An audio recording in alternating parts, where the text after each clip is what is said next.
Bus stand అయిపోతుంది. కాబట్టి వాళ్ళు కాంగ్రెస్ దగ్గరికి ఐఎన్డీఏలో కూటమిలో కలవడానికి ఇంట్రెస్టెడ్గా లేరు. ఈఎంఐ ఉద్దేశం ఏంటంటే బీజేపీ పెరిగిపోతుంది, మొన్న 8 సీట్లకు వెళ్ళిపోయింది, నెక్స్ట్ బీజేపీ పవర్లోకి వచ్చేస్తుంది, నన్ను ఇబ్బంది పెట్టారు కాబట్టి బీజేపీ నాశనం అయిపోవాలి, అవసరమైతే నా పార్టీ నాశనమైన పర్లేదు, కాంగ్రెస్లో ఐఎన్డీఏతో కలిస్తే బెటర్ కదా అనేది ఈవిడ ఉద్దేశం. అదేదో డైరెక్ట్కి వెళ్ళి కేసీఆర్ అప్పుడు కానీ మామూలుగా చెప్పడు ఆయన, లేఖలు రాయడం ఎందుకు, అచ్చ తెలుగులో చెప్తాడు. అంటే ఇప్పుడు లేఖలు రాసి అంతకన్నా అదేలేండి, అంటే అంతకన్నా బదనాం చేసింది కదా ఇప్పుడు ఒక రకంగా ఏం లేదు, పార్టీని.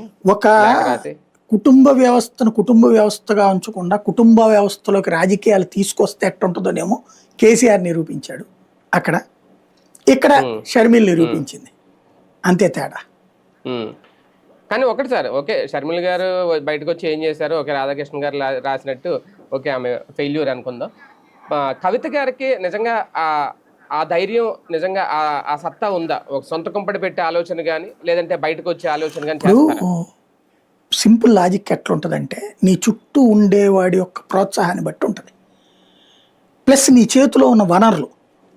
షర్మిల చేతిలో అప్పుడు 300-400 కోట్లు ఉన్నాయి డబ్బులు, కాబట్టి ఆ చుట్టూ ఉన్న ఏందమ్మా నీ పేరు చెప్తే తెలంగాణలో ఇరగదీస్తారని కానీ ఈవిడ వెళ్ళి 200-300 కోట్లు ఖర్చు పెట్టేసుకుంది. అంతా అయిపోయాక ఆమె దగ్గరికి వచ్చి మళ్ళీ డబ్బులు కావాలని, నీకు 8,000 కోట్లు ఇచ్చినా నువ్వు గెలిచేది లేదు చచ్చేది లేదు, ఎందుకమ్మా తగలేసుకుంటావు అన్నాడు. అయితే నా దాంట్లో వాటాలు ఇచ్చేసేయండి, అవన్నీ కోర్టులో ఉన్నాయి కదా అన్నాడు. ఇక అక్కడి నుంచి బిగినైన గొడవ చూసాం. అందుకని అన్నని బ్లాక్మెయిల్ చేయడానికి కాంగ్రెస్లో చేరి ఇక్కడికే వచ్చింది ఆవిడ.